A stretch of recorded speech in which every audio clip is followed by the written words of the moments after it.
here we are. I turned down here at the next block. Thanks, mister. I'll get off there.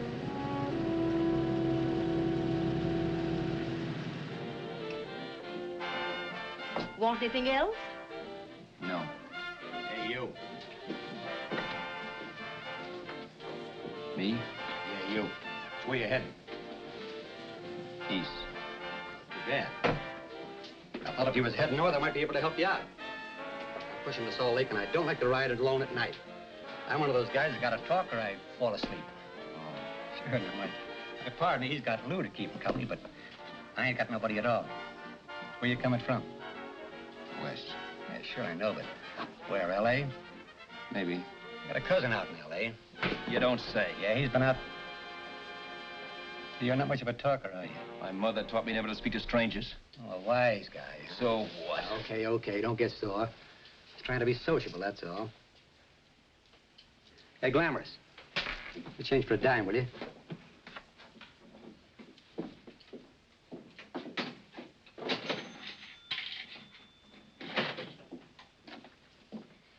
Let's have something quieter this time, Joe. My head's splitting. Is that what's wrong with it? Done with your coffee? No. And don't rush me, will you?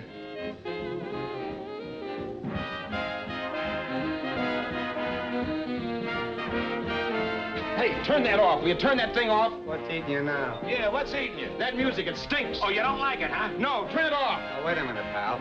That was my nickel, see? This is a free country, and I play whatever I want to. Okay. Sure, and if you don't like it, you don't have to listen to it. And you can leave here anytime you want it. Okay, I'm sorry I asked. First good piece played tonight and you don't like it. Some people just ain't got any good taste.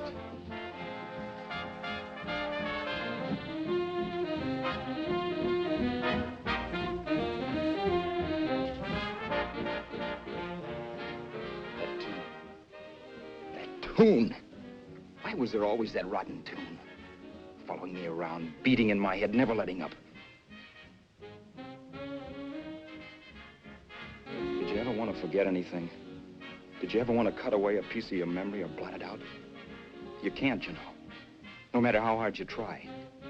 You can change the scenery, but sooner or later you'll get a whiff of perfume or somebody will say a certain phrase or maybe hum something. Then you're licked again. I can't believe that you're in love with me. I used to love that song once. So did the customers back in the old Break of Dawn Club in New York. I can't remember a night when I didn't get at least 3 requests for it. Sue, she was always selling it too. Those were the days.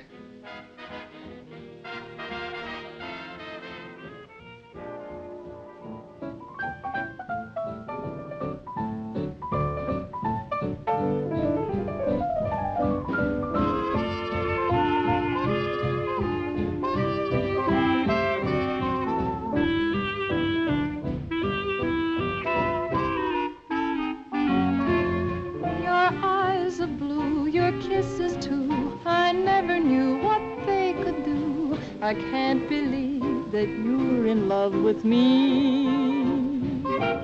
You're telling everyone you know that I'm on your mind each place you go. They can't believe that you're in love with me. I have always placed you far above me.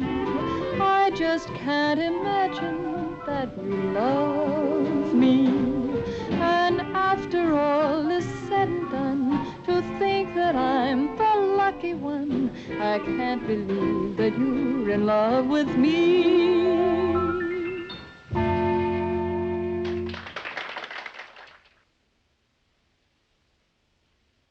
It wasn't much of a club, really. You know the kind. A joint where you could have a sandwich and a few drinks and run interference for your girl on the dance floor.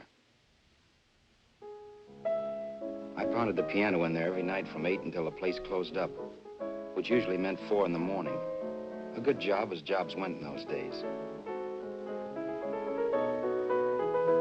Then, too, there was Sue, who made working there a little like working in heaven. But how we felt about each other, well, there was nothing very unusual in that. I was an ordinary healthy guy, and she was an ordinary healthy girl. And when you add those two together, you get an ordinary healthy romance, which is the old story. Sure. But somehow, the most wonderful thing in the world.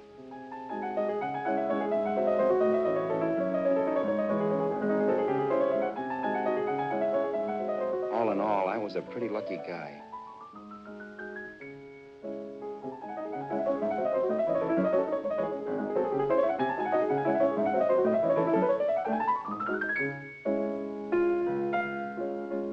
Mr. Paderewski, I presume. It's beautiful. You're going to make Carnegie Hall yet, Al? Yeah, as a janitor. I'll make my debut in the basement. I don't blame you for being bitter, darling, but you mustn't give up hope. Why, someday... Yeah, someday. If I don't get arthritis first. In the meantime, let's blow this trap.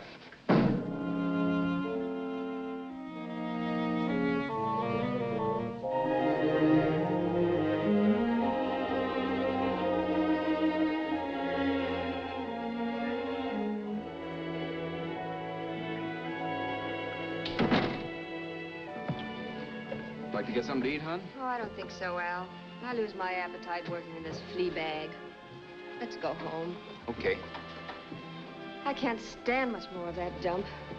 Did you see that drunk tonight trying to paw me? No, what drunk? Does it matter what drunk? Say, what's the matter with you tonight, darling? That's the third time you started to tell me something and then stopped. We shouldn't have any secrets from each other, Sue. Next week, we're going to make with the ring and the license. You and me will be a team. Yes, that's right. In the Bush League. I don't get you. We've been struck out. It's a funny way to talk, darling. Don't you want to marry me? Al, look, I love you. You know I do, and I want to marry you. But? But not now. Only after we've made good. Sunday, I'm going away. Oh, I know you'll think it's silly. That's why I hesitated to tell you. But I'm going to California. I want to try my luck in Hollywood. That's the most stupid thing I ever heard of. Don't you know millions of people go out there every year and wind up polishing cuspidors? I thought you had better sense. You sound as if you don't think I have any talent. That has nothing to do with it. I'll make out all right. Maybe. But what about me? Doesn't it mean anything to you that you're busting up all our plans? We may not see each other for years? It won't be that long. I thought you loved me. I do. You know I do. Well, here we are. Al. Al, why can't you see my side of it? I'm young. We both are, and we've got all the time in the world to settle down. Really, darling, what I'm doing is the only sane thing to do.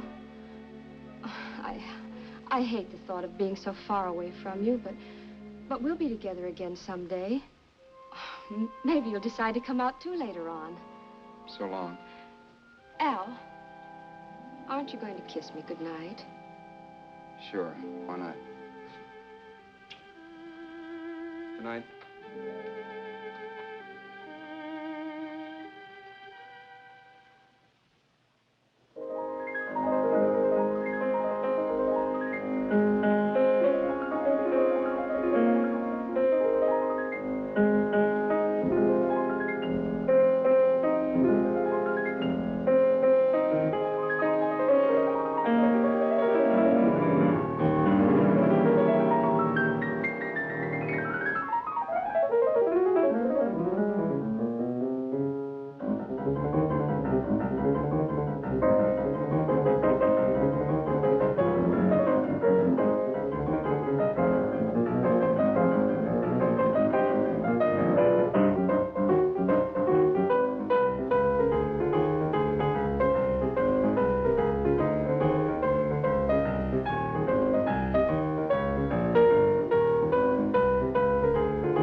Roberts.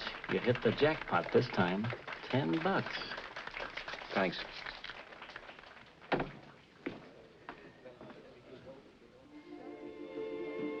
So when this drunk handed me a 10 spot after a request, I couldn't get very excited.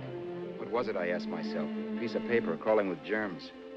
Couldn't buy anything I wanted. It couldn't... Then I thought of something.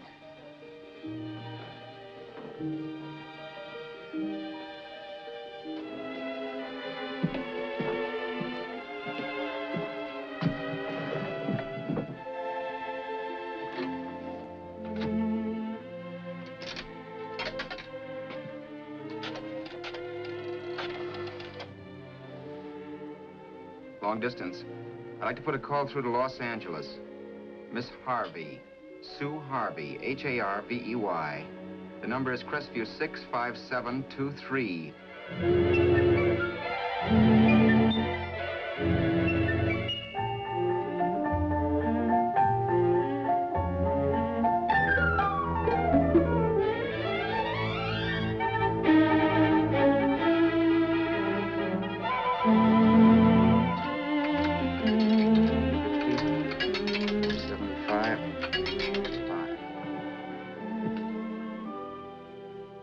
Hello, Sue?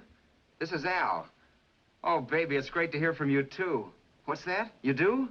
Oh, me too, darling. I thought I'd go batty without you. I just had to... Huh? You're working as a hashlinger? Gee, honey, that's tough. Those guys out in Hollywood don't know the real thing when it's right in front of them. You just stick it out, Sue, baby. Keep going around to those casting offices. I'm sure you'll click. Look, I'll tell you what. You stay put out there, I'll come to you. No, don't try to stop me. Just expect me. Train? Who knows? Train, plane, bus, magic carpet. I'll be there if I have to crawl. If I have to travel by pogo stick. And then, let's get married right away, huh? That's the stuff. That's what I've been wanting to hear you say. Well, goodbye for now. I'll be seeing you soon. Yeah. Bye. The only way I could cross country was to thumb rides. For even after hawking everything, I only had enough money to eat. Money. You know what that is. It's the stuff you never have enough of. Little green things with George Washington's picture that men slave for, commit crimes for, die for. It's the stuff that has caused more trouble in the world than anything else we ever invented. Simply because there's too little of it. At least I had too little of it. So it was me for the thumb.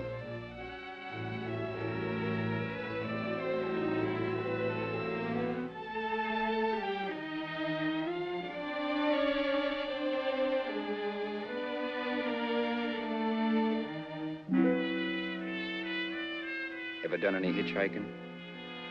It's not much fun, believe me.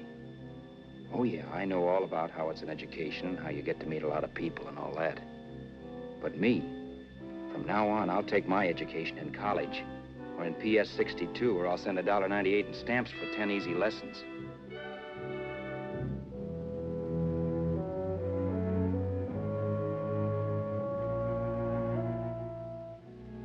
Thumbing rides may save your bus fare, but it's dangerous. You never know what's in store for you when you hear the squeal of brakes.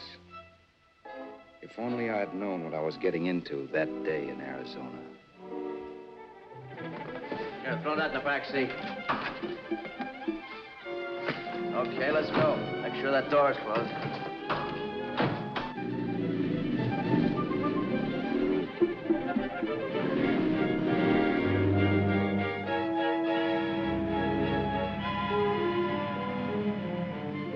You know, Emily Post ought to write a book of rules for guys thumbing rides. Because as it is now, you never know what's right and what's wrong.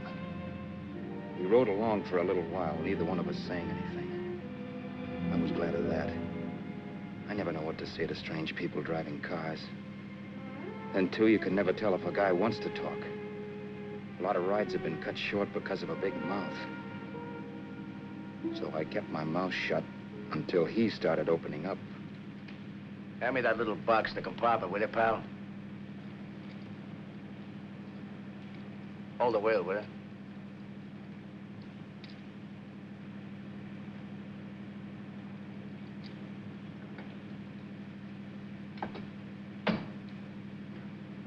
How far are you going? L.A. Well, you're really traveling, aren't you? Yeah, but I don't expect to make it for a couple of years at the rate I've been promoting rides. Not much luck, huh? Sure, all bad. Not many people stop for a guy these days. Afraid of a stick-up, maybe. Well, you can't blame him. Where you coming from? New York? Well, New York. You're in luck this time. I'm going all the way. Right through to Los Angeles. You drive a car? Sure. Whenever you're tired, let me know. I'll holler. I guess at least an hour passed before I noticed those deep scratches in his right hand. They were wicked. 3 puffy red lines about 1/4 of an inch apart. He must have seen me looking at them because he said, Beauties, aren't they? They're gonna be scars someday. What an animal. whatever it was, it must have been pretty big and vicious to have done that. Right on both counts, New York. I was tussling with the most dangerous animal in the world. A woman. She must have been Tarzan's mate. Looks like you lost the bob. Certainly wasn't a draw. You know, there ought to be a law against dames with claws. Yeah. I tossed her out of the car in her ear. Was I wrong? Give a lift to a tomato, you expect her to be nice, don't you? Yeah. After all, what kind of dame son rides? Sunday school teachers? Yeah. A little witch. She must have thought she was riding with some fall guy. And me, who's been booking horses around racetracks since I was 20. I've known a million dames like her. 2 million. Yeah. Stopped the car, opened the door. Take it on the Arthur Duffy sister, I told her. That's the stuff. As I was done, huh? But if you want to see a real scar, brother, get a load of this. What? I got that one, Julie. Dooley? Yeah, we're just kidding, of course. My dad owned a couple of Franco-Prussian sabers. Kept them on the wall for decorations. Well, one day, another kid and I took them down when the old man wasn't around. Had a duel. He got me in the arm here. Pretty mean cut. Infection set in later. Yeah, I can see that. Now, give me that box again, will you? Yeah.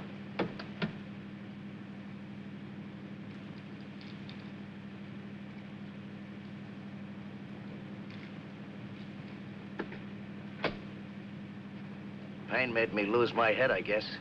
Began slashing. Before I knew it, I'd put the other kid's eye out. That was tough. Well, it was just an accident, of course. But you know how kids are. I got scared, decided I was going to run away from home. Old man almost caught me when I was packing my duds. The bloody rag I had wrapped around my wrist hadn't caught his attention. You've seen the bundle for sure. But I beat it when he was phoning for a doctor. That was 15, 16 years ago. I haven't been home since. Pull in there for a bite or something, huh? A bite or something. Brother, was I hungry. I hadn't had anything in my stomach for hours. Yet even with that gnawing in the pit of my belly, I didn't want to be in too big a rush to put on the feed bag. First, I had to make sure this guy knew the score. If I got him down on me, it was goodbye ticket to Hollywood. I'll wait out here for you, mister. If it's the money, don't worry about paying for it. This time it's on me. Well, that's white of you, Mr. Haskell, think nothing of it. You make your first million, maybe you can do the same for me. Come on, New York. I gotta make the West Coast by Wednesday. There's a horse running at Santa Anita named Paradiesical. Means to me if I'm on him. We'll make it all right. He did most of the talking during the half hour we were in the place. I ate. He rambled on about his old man, whom he hadn't heard from since he ran away as a kid. And how he happened to become a bookie. And then all about how he got rooked in Miami. One race, 38 grand. They cleaned out my book. How do you like that? That was tough luck. Yeah, and I'm supposed to be the smart guy. Well, you just wait. I'm going back to Florida next season with all kinds of jack. And you'll watch those stinkers run for cover. Want anything else? No, thanks. I've had plenty.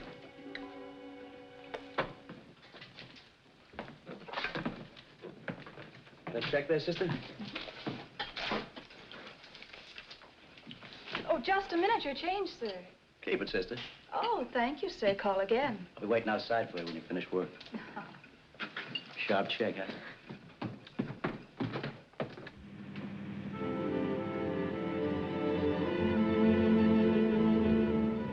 drove all that night while Haskell slept like a log.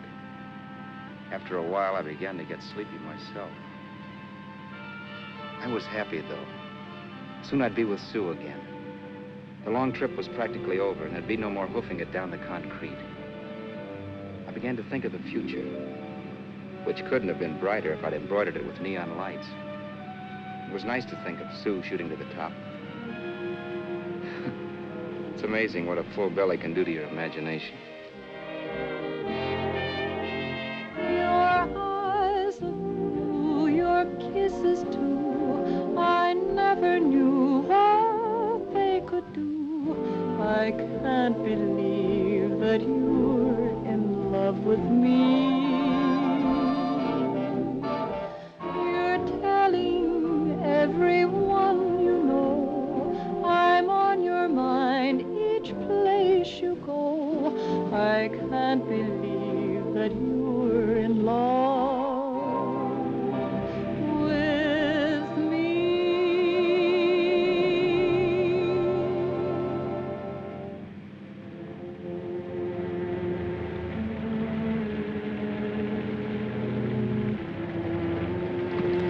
Mr. Haskell? Mr. Haskell? Mr. Haskell, wake up. It's raining. Don't you think we ought to stop and put up the top?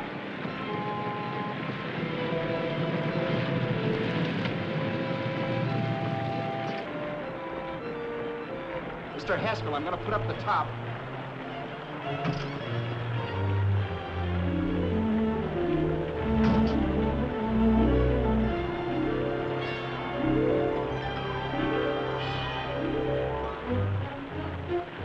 Up until then, I'd done things my way.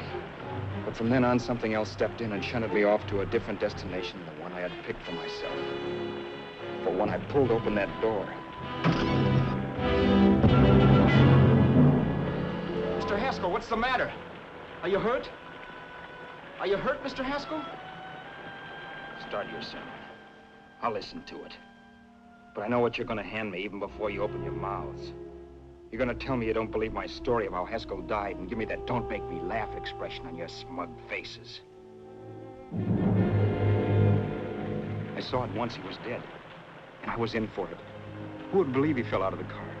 Why, if Haskell came too, which of course he couldn't, even he would swear I conked him over the head for his dough. Yes, I was in for it.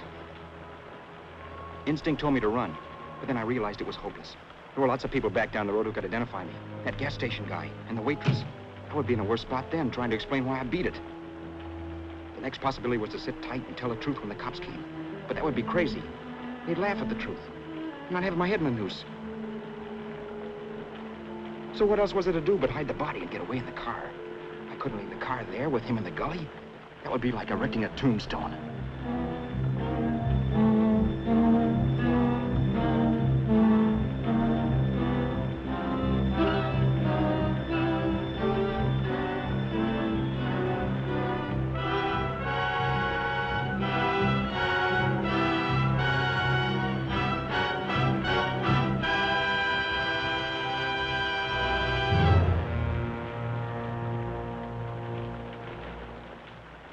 My idea was to cover him with brush, not to rob him.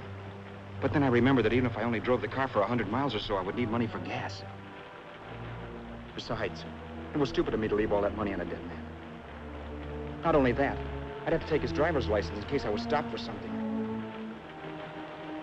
I didn't like to think about it, but by that time I'd done just what the police would say I did, even if I didn't. My clothes. The owner of such an expensive car would never be wearing them. Some cop might pull me in on suspicion.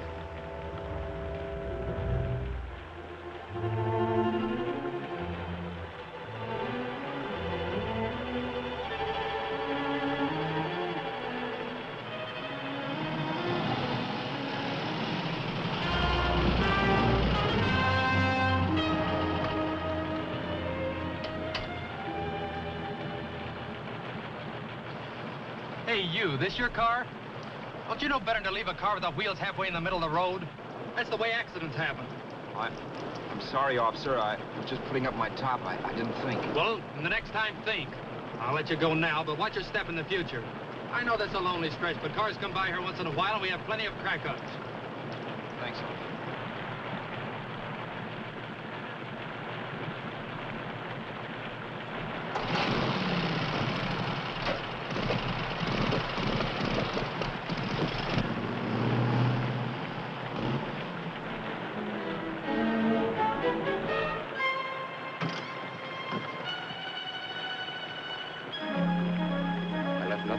to give me away as Roberts.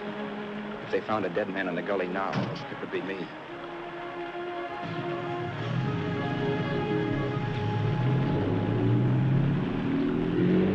As I drove off, it was still raining.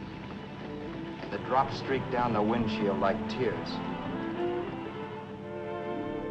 I kept imagining I was being followed and that I could hear sirens back in the distance. Just how long it took me to cover the 60-odd miles to the California state line, I don't know. I lost all track of time. But the rain had stopped and the sun was up when I pulled up to the inspection station. Hello? Carrying any fruits or vegetables? No. Any livestock or poultry? No. I'd like to see your registration and driver's license, please. Anything in the baggage compartment? This baggage. Charles Haskell, Jr., age 30, brown eyes, dark hair. Identifying marks, none. Are you Charles Haskell, Jr.? Yes. Well, remember, if you're employed and you stay over 30 days, you take out California plates. All right, officer, but I'll only be in the state a short while. Right, you can go now.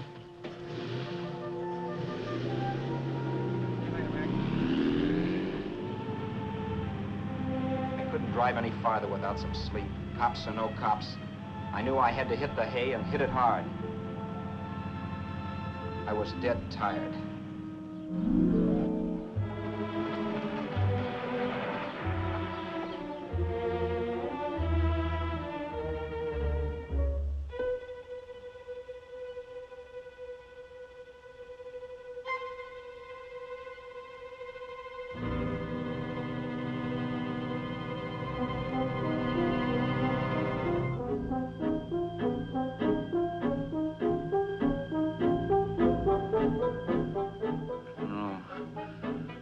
You can't, Mr. Haskell. No.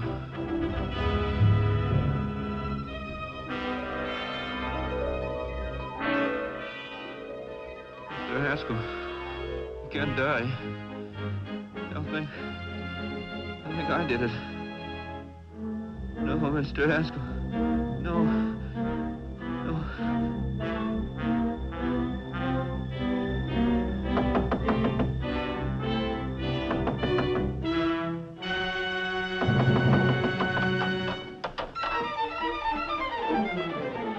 Who's there? It's the maid. Can I come in and clean? Later. In a half hour. All right, sir.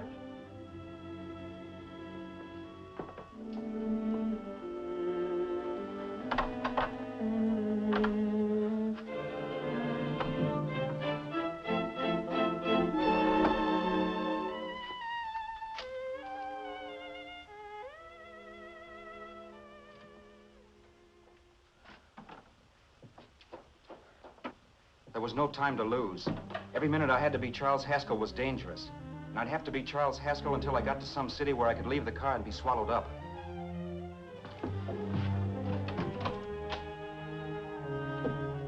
That meant driving the car as far as San Bernardino, maybe even to Los Angeles. In a little town, I might be noticed, but in a city, I should be safe enough.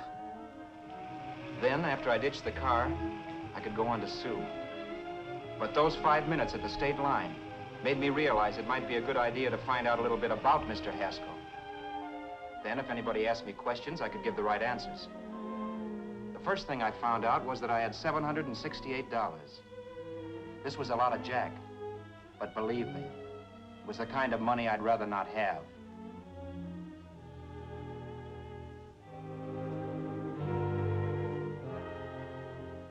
And then I found out from a letter Haskell was carting around in his bag that he wasn't the open-handed, easygoing big shot who went around buying dinners for strange hitchhikers.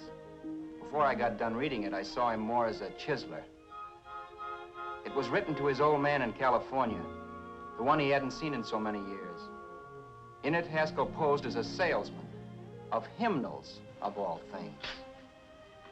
It was easy to see where Haskell expected to raise a new stake for his book in Miami by rooking his old man. That was about all I found out from his effects, and it was enough. I told myself, maybe old man Haskell was lucky his son kicked off. He would never know it, but it saved him from taking a flyer in sacred literature preferred.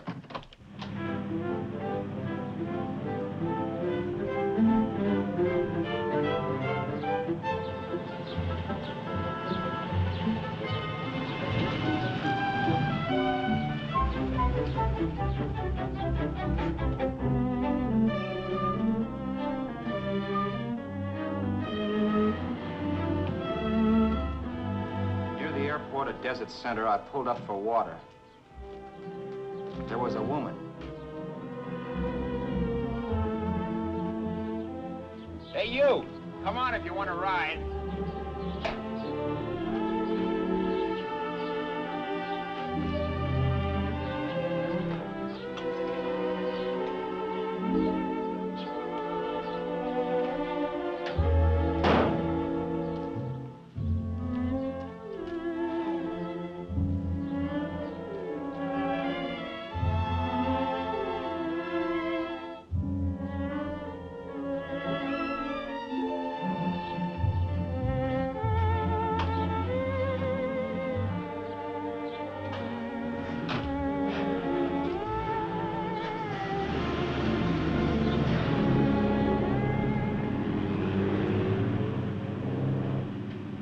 How far are you going? How far are you going? That took me by surprise, and I turned my head to look her over. She was facing straight ahead, so I couldn't see her eyes. But she was young, not more than 24.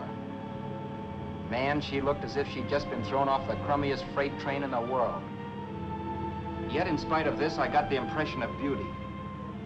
Not the beauty of a movie actress, mind you, or the beauty you dream about when you're with your wife, but a natural beauty. A beauty that's almost homely because it's so real. Then suddenly she turned to face me. How far did you say you were going? Los Angeles? L.A.? L.A.'s good enough for me, mister. That's what I was afraid of. What'd you say? Oh, nothing, just thinking out loud. People get in trouble for doing that. What's your name? You can call me Vera if you like. You live in Los Angeles? No.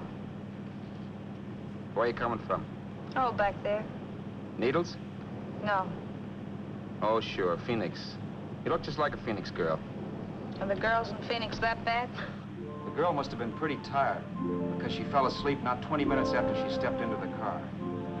She lay sprawled out with her head resting against the far door, like Haskell. I didn't like that part of it much, but I didn't wake her up. It wasn't that this girl still worried me. I'd gotten over that funny feeling I had when she looked at me, which I put down as just my jangled nerves. With her eyes closed and the tenseness gone out of her, she seemed harmless enough. And instead of disliking her, I began to feel sorry for her. The poor kid probably had had a rough time of it. Who was she anyway? And why was she going to Los Angeles? And where'd she come from in the first place? The only thing I knew about her was her name. Not that it made any difference. A few hours more and we'd be in Hollywood. I'd forget where I parked the car and look up Sue. This nightmare of being a dead man would be over. Who this dame was, well, it was no business of mine. Where did you leave his body? Where did you leave the owner of this car? You're not fooling anyone. This buggy belongs to a guy named Haskell. That's not you, mister. You're out of your mind. That's my name, Charles Haskell. I can prove it. It's my driver's Save license. yourself the trouble, mister. Having Haskell's wallet only makes it worse. It just so happens I rode with Charlie Haskell all the way from Louisiana. He picked me up outside of Shreveport. You rode? You heard me. Then it all came back to me. All the talk about dueling and scars and scratches. There was no doubt about it. Vera must be the woman Haskell had mentioned. She must have passed me while I slept. Well, I'm waiting. My goose was cooked. She had me. That Haskell guy wasn't dead yet. He wasn't stretched out stiff and cold in any Arizona gully. He was sitting right there in the car, laughing like mad while he haunted me. Well? There was nothing I could say. It was her move. Vera, whatever her name was, it was just my luck picking her up on the road. It couldn't have been Helen, or Mary, or Evelyn, or Ruth. It had to be the very last person I should ever have met. That's life. Whichever way you turn, fate sticks out a foot to trip you.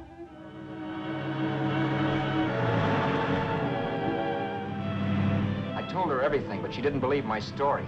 I should have saved my breath. That's the greatest cock and bull story I ever heard. So he fell out of his car. Say, who do you think you're talking to, a hick? Listen, mister, I've been around, and I know a wrong guy when I see one. What'd you do, kiss him with a wrench? Now, wait a minute. What I told you was true. You see, that's why I had to do it. You think I killed him. Well, the cops would have thought so, too. Yeah, well, maybe they still think so. What makes you so sure I'll shut up about this? Vera, I'm innocent. Give me a break, will you? It won't do me any good having you pinched. The cops are no friends of mine. Now, if there was a reward, but there isn't. Thanks. Don't thank me yet. I'm not through with you by a long shot. Let's see that roll.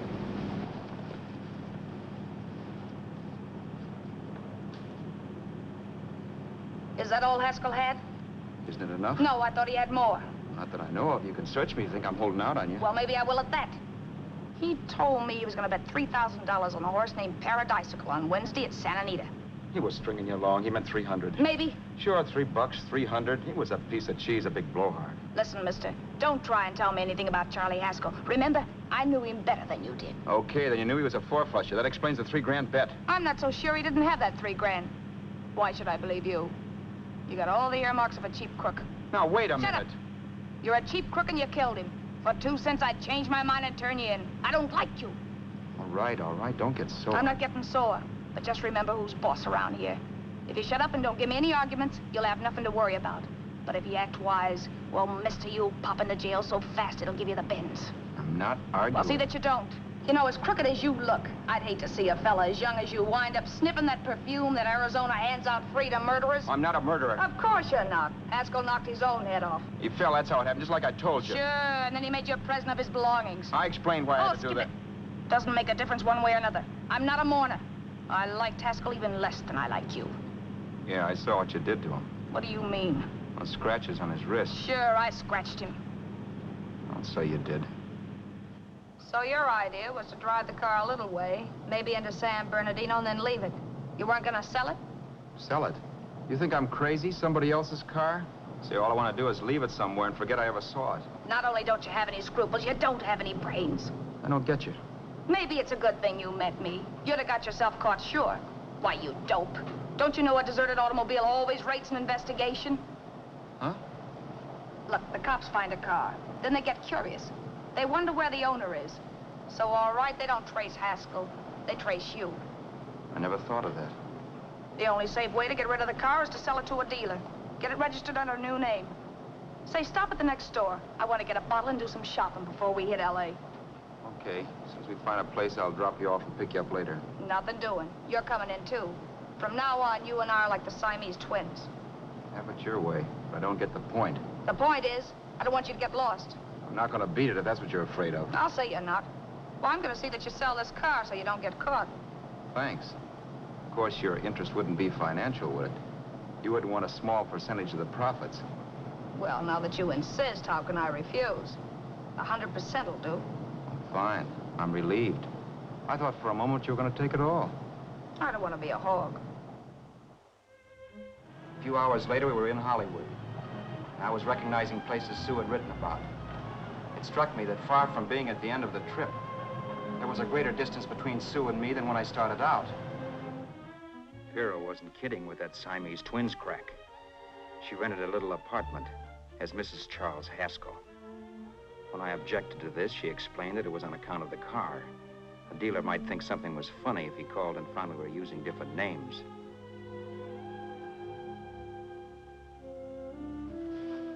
Home, sweet home. Yeah. Not bad, either.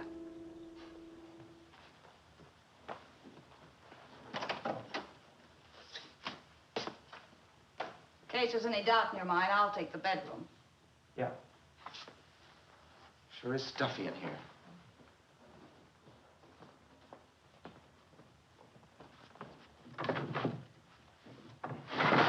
Keep the window shut. Okay. The old crow downstairs said there's a folding bed behind this door.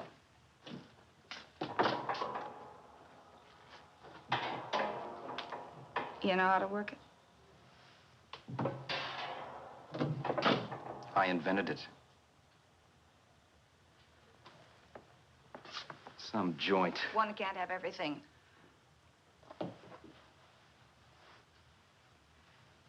I'm first in the bathtub.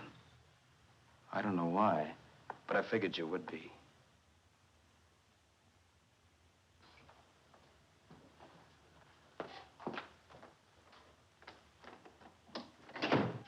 Boy, oh boy. Sure feels good to be clean again. I must be 10 pounds lighter. You must be. Well, hitching rides isn't exactly the way you keep your schoolgirl complexion. I wish that guy with the sax would give up. Gets on my nerves. Forget it. Have a drink. Aren't you afraid I might take you up on it? If I didn't want to give you a drink, I wouldn't have offered it. Why be a sorehead, Roberts? You got yourself into this thing. You should be grateful I'm not turning you in. Why, if I wasn't regular, you'd be in the pen this minute, being photographed, fingerprinted, and being pushed around by the cops. So cheer up. Get rid of that long puss. Or is your conscience bothering you?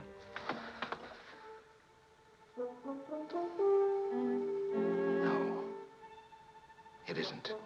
Swell. That's the spirit. He's dead and no moaning around will bring him back. Anyway, I never could understand this worrying about something that's over and done with. Now look, Vera, for the last time I didn't kill him. Haskell was a sick man. Maybe he was dead before he fell out of the car. I don't know. Sure. He died of old age. All right. So if it'll make you sociable, you didn't kill him.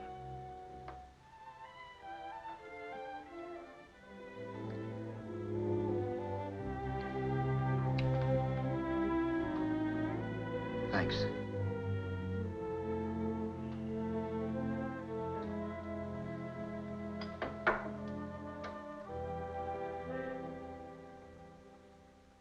We're out of liquor, Roberts. Yeah. Too bad. I felt like getting tight tonight. Well, I think you succeeded. Am I tight? As a prima donna's corset. That's good. I wanted to get tight. Why? What have you got to get tight about? Oh, I don't know. Few things. Huh. You should have my worries. If I had your troubles, I'd stay sober. And I've got the key to that door. Yeah. Maybe you're right. I'm always right. You know, I don't like your attitude, Roberts. Well, there's a lot of things I don't like. Sure. But life's like a ball game. You gotta take a swing at whatever comes along before you wake up and find it's the 9th inning. I bet you read that somewhere. That's the trouble with you, Roberts. All you do is bellyache. Instead of taking it easy and, well, trying to make the best of things. But maybe that's what's wrong with the whole world. Get the professor. People knock themselves out trying to buck fate. Now, take you, for instance. You're lucky to be alive. Why, suppose Haskell had pulled open your door. You'd be playing a harp now. Think of that. You think of it. I'm tired of thinking. There's plenty of people dying this minute. I would give anything to trade places with you. I know what I'm talking about. I'm not so sure. At least they know they're done for. They don't have to sweat blood wondering if they are. Your philosophy stinks, pal. We all know we're gonna kick off someday. It's only a question of when. But what's got us on this subject anyway? We'll be discussing politics next. Yeah. Where'd you hide the butts? On the table, sucker.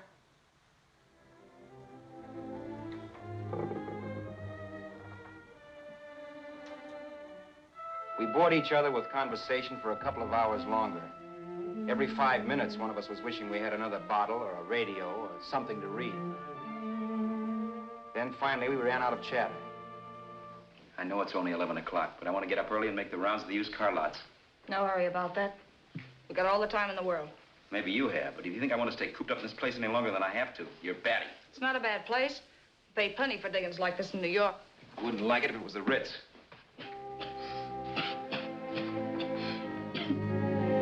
Rotten liquor. You got a mean cough. Want to do something about it. I'll be all right. That's what Camille said. Who? Nobody you know.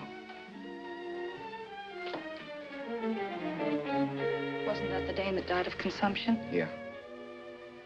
Wouldn't it be a break for you if I did kick off? You'd be free with all Haskell's dough and car. I don't want to see anybody die. Not even me. Especially not you. One person died of me. If you did, well, that's all I need. You don't like me, do you, Roberts? Like you. I love you. My favorite sport is being kept prisoner. After we sell the car, you can go to blazes for all I care, but not until then.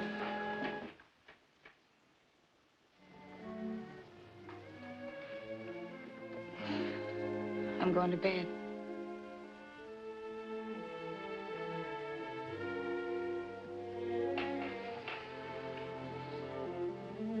Good night, Roberts. Don't try and sneak away during the night. All the doors are locked.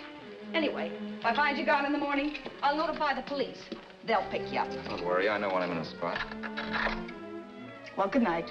I hope that portable rack isn't too uncomfortable for you. Don't lose any sleep over it, will you, Vera?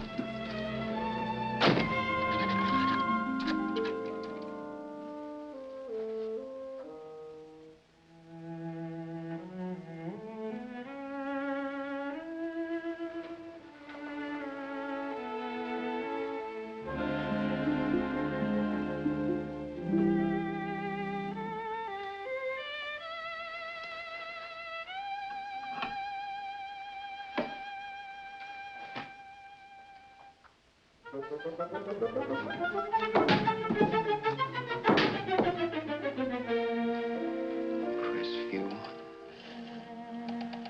6, 5, 7, 2, 3. Hello? Hello? Hello? Hello?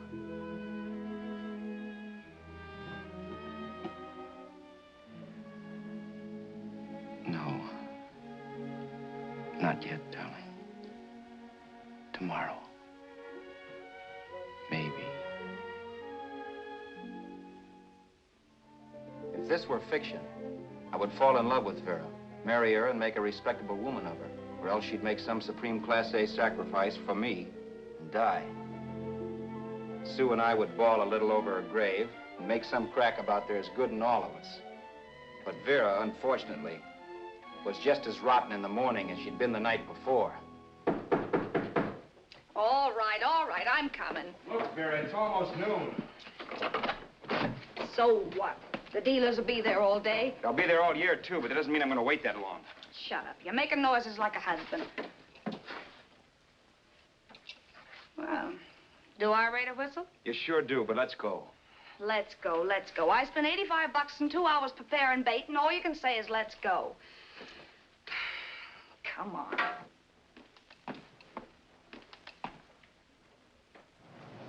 We passed a few used car lots last night down this way. What do you think we can get for this heap? I don't know. Plenty. You just let me handle everything. Think we can get $2,000? I don't know, but don't worry. I'll squeeze as much out of this guy as I can. If I let it go cheap without a fight, he might think we've stolen the car. And listen, don't make any slips and call me Roberts. That'll cook us. I don't need you to tell me that. You better just sit by and keep your mouth closed. Remember, we're both in the soup if anything happens. Forget it and drive. You're my wife, Vera Haskell. Look, after the deal's closed, let's go back to that place on Hollywood Boulevard where I saw the fur jacket. I want to buy it. After the deal's closed, I'm saying goodbye to you. That's right, I forgot. I guess I'm getting kind of used to you. Well, that's a habit you could start breaking. Let's try this place in the middle of the block.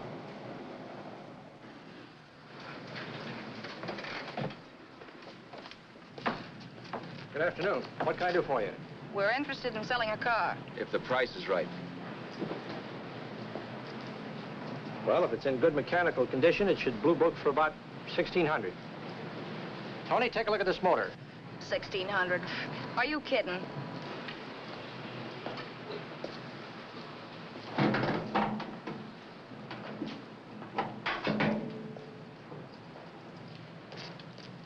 Well, maybe $1,850. Before I let it go for $1,850, I'll wreck it and collect the insurance first.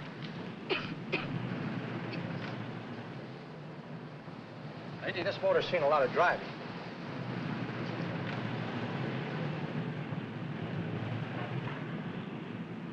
Well, the mechanic inspected the car. We haggled.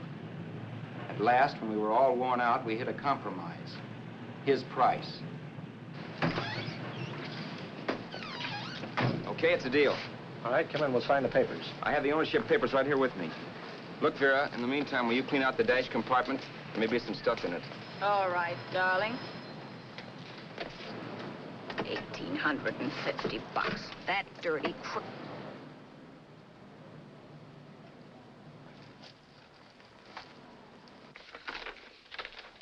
New York, huh? Yeah. But you bought the car in Miami? Yeah. Well, now let's see about the insurance. We can either have it transferred or canceled. What kind of insurance do you have, Mr. Haskell? Well, aren't all the papers there? I don't see any. Surely you know what type of insurance you carry in the car. The name of the company? Yeah, but, Well, if you'll just tell me the name of the company, I'd be very glad to take care of all the details. well, Did you sign the papers yet? not yet. Well, don't. We're not selling the car. Oh, wait a minute, Miss Haskell. Come on, darling. What's the matter? You changed your mind? Yes, I'm sorry. I guess I have. But, Vera... Let's go.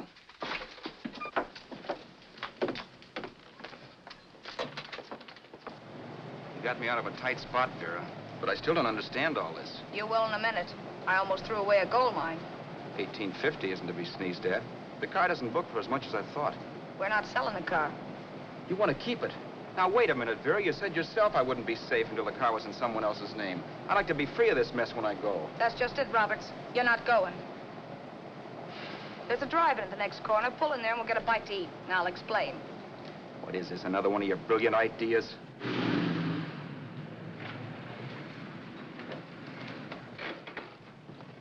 Oh, may I take your order? Make mine a ham sandwich and coffee. And for you, sir? Oh, I don't care. The same. Thank you.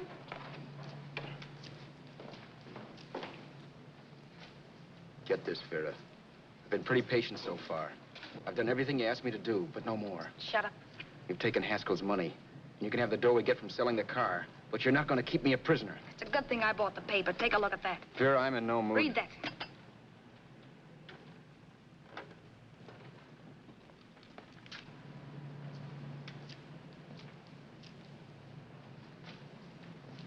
No. Yes. No, I won't do it. Yes, you will. You think I'm crazy? It's impossible, I tell you. Excuse me.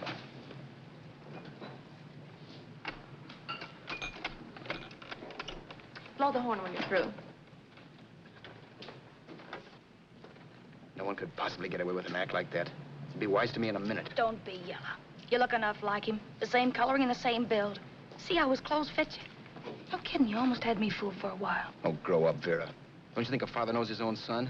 And there must be other relatives. The father won't have to know you. We'll wait till he gives up the ghost. He's an old geezer and he won't pull through. And as far as other relatives are concerned, they haven't seen you in 15 or 20 years. Eat. I'm not hungry. And I won't do it. It's not as tough as it sounds. Remember, you've got all kinds of identification. His car, letters, license. I could never get away with it. It's the stupidest thing I've ever heard. The old boy has scads of dough. Look in the paper there. Personal fortune assessed at over 15 million. He'll leave plenty, I tell you. Maybe he cut off his son. How do we know? It's out, Vera. I won't have anything to do with it. I think you will. Look, Vera, I'll do anything within reason. But not that. So forget it. Find yourself another stooge. Giuseppe. You'll be fixed for the rest of your life as Charlie Haskell. You can take your inheritance and go away. No more worrying about the rent, no sweating, scheming, wondering where your next meal's coming from. Think about that, Roberts. Vera, please, you're talking too loud. On this, I'm splitting 50-50 with you. Sure, why not? We're both alike, both born in the same gutter. Now, take it easy, Vera. There's people around here. You don't know what you're talking about. We'll wait till we read that old man Haskell's dead. Then you show up. Like you read in New York that he was sick. No. Suppose he doesn't die. He will. I know he will. Something tells me. But as much as I insisted I would have no part of her scheme, Vera was taking it for granted I would. Neither of us had our mind on the cards as we played that night. I knew we were just trying to kill time between newspaper editions. This was a death watch for Vera. Maybe it was for me, too. Don't you realize if I'm caught, they'll want to know where I got the car and stuff, and they'll have me on a murder charge. If you're smart, you won't get caught. I knocked for 7. And if I'm caught, don't you realize you'll be out, too? 18 points, that gives me 30. How will I be out? You'll be out $1,850 we would have gotten on the car. Really, Vera, you'd be an awful chump if you threw away all that dough on a dizzy long shot. Let me sell the bus tomorrow. With the money it'll bring and what you've already got, a clever kid like you can run it up in no time. Then we'd both be in the clear. I'll be in the clear anyway. Maybe. Maybe. But if I got caught, I'd get good and sore at you, you know. You mean you'd squeal? Well, no, not squeal exactly. Never mind what you meant. Even if you did tell the cops I was in on it with you, what could they do to me? They might give me the same medicine they gave you. Yeah. A rope. But I'm on my way anyhow. All they'll be doing will be rushing it. All right. But think of the $1,850 you'd lose. You'd kick yourself along the block if you ever let it get away from you. I'll take the chance. Want another drink? You're being a goon. That's the way people wind up behind the 8 ball. Once they get a few dollars, they become greedy and want more. My. Caesar. Who? You know that Roman general? He got his for being greedy. He wasn't satisfied, so the final wind-up was he took the count. A couple of days ago, you didn't have a dime. Why, you were so broke you couldn't pay cash for a postage stamp.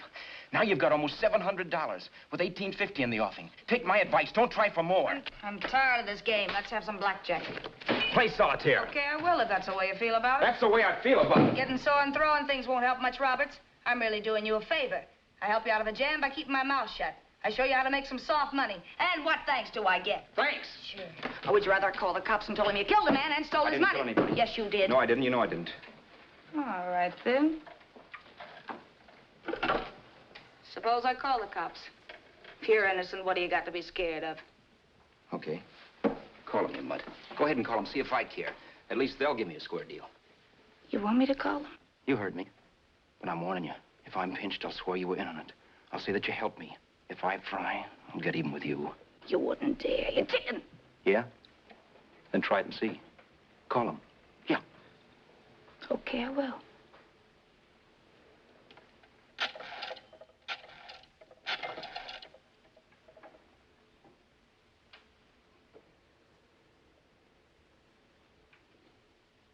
Information? I want the number of the Hollywood police station. Okay, I got it. Thanks. Wait a minute, Vera. You wouldn't do that. Well, wouldn't I? Give me that and I'll show you if I would. Take it easy now. Let's talk this over. This was early in the evening, and the conversation, while hectic, was at least pitched low. But as the minutes passed, and more obstacles to her plan popped into my head, the air got blue. Each word coming from our lips cracked like a whip. I reminded her that as Charles Haskell, I didn't even know my mother's name, where I'd gone to school, the name of my best friend, whether I had an Aunt Emma or not, my religion, and if I'd ever owned a dog.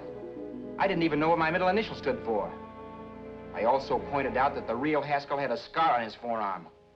His people never saw that scar. He told me he ran away right after putting out the kid's eye. Yeah, but his father knew he was cut. It'd have to be some kind of a mark. So what? The old man's dead, or will be. I hope by tomorrow morning's papers. Anyway, you could cut yourself a little, couldn't you? Boy, for that kind of dough, I'd let you cut my leg off. You're drunk and you're crazy mad, Vera. Turn me in if you want to, but I won't get mixed up in this. Besides, how do we know? Haskell was such a phony. Maybe he wasn't the man's son at all. Maybe he just dreamed it up. Well, dream it or not, you won't be dreaming when the law taps you on the shoulder. There's a cute little gas chamber waiting for you, Roberts. And I hear extradition to Arizona's a cinch. Where's that phone? Vera! Leave me alone. Vera! Here. I want a phone. Call police. I hate you yellow stinker. You leave me alone. I'll let you alone when you promise to leave the phone where it is. You're drunk. You don't know what you're doing. You're hurting me. Will you promise? All right.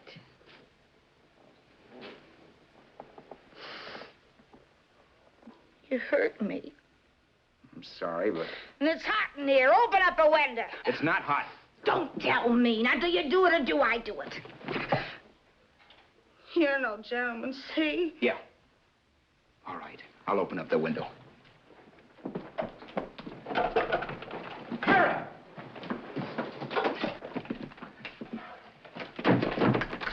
Vera, open the door. Please open the door. Vera, open the door. Don't use the phone. Listen to me. I don't like you, Roberts.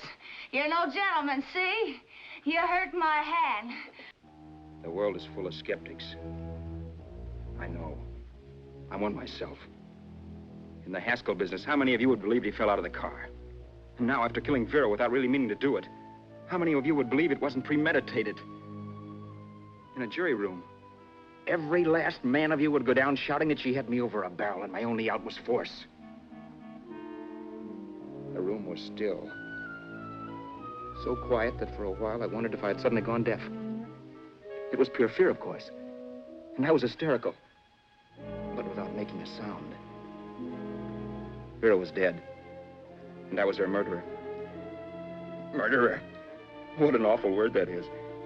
But I'd become one. I'd better not get caught. What evidence there was around the place had to be destroyed. And from the looks of things, there was plenty. Looking around the room at things we'd bought was like looking into the faces of 100 people who'd seen us together and who remembered me. This was the kind of testimony I couldn't rub out. No. I could burn clothes and hide bottles for the next 5 years. There'd always be witnesses. The landlady, for one. She could identify me. The car dealer, the waitress in the drive-in, the girl in the dress shop, and that guy in the liquor store. They could all identify me. I was cooked. Done for. I had to get out of there. While once I'd remained beside a dead body, planning carefully how to avoid being accused of killing him, this time I couldn't. This time I was guilty. Knew it. Felt it. I was like a guy suffering from shock. Things were whirling around in my head. I couldn't make myself think right. All I could think of was the guy with the saxophone and what he was playing. It wasn't a love song anymore. It was a dirge.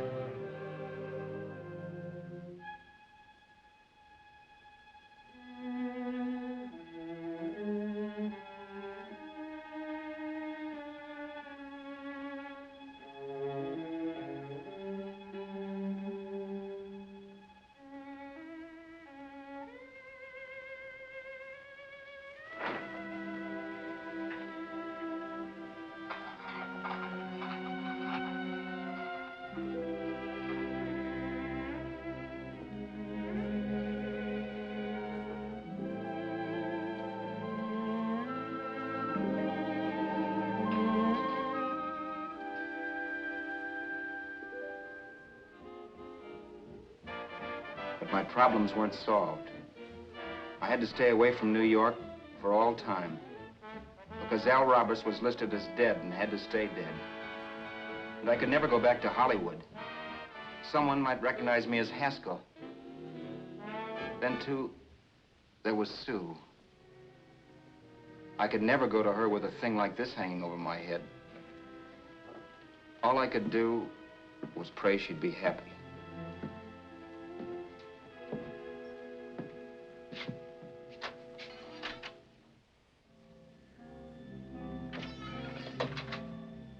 I was in Bakersfield before I read that Vera's body was discovered.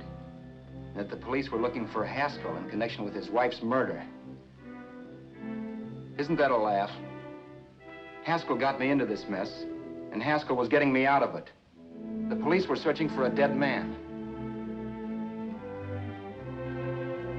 I keep trying to forget what happened. And wonder what my life might have been if that car of Haskell's hadn't stopped. But one thing I don't have to wonder about. I know.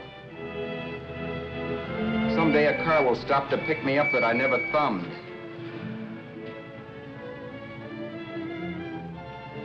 Yes. Fate, or some mysterious force, can put the finger on you or me for no good reason at all.